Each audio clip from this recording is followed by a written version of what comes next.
رسول اکرم میگوید اتقوا الزنا فإن فیه 6 خصال. ای امت مسلمان، از زنا پرهیز کنید، زیرا که در زنا 6 خصلت است. 3 فی الدنیا و 3 فی الاخره. این 6 خصلت بعد این وعیدهای سخت 3 تاش در دنیا میبینین و 3 تا دیگرش در آخرت میچشین.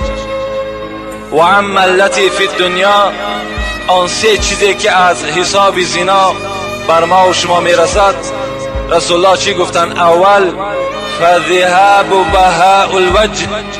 یکم پیغمبر خدا گفتن اون چهره نورانی که در روی امت من است، وقتی که امت من به زنا اگر داده شد، این چهره نورانی از روی او کشیده می شود.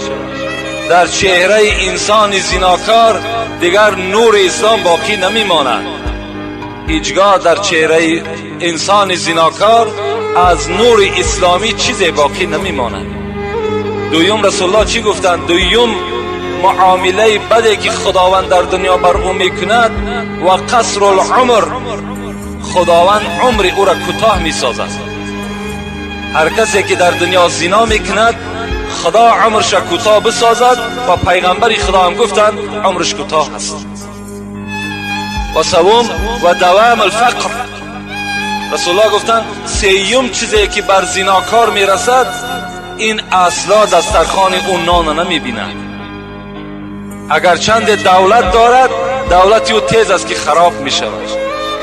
اگرچه با تمام شرایط ها آماده کرده شده هم که باشد، خداوند البته قادر است که همه نعمت از این زناکارش بردارد.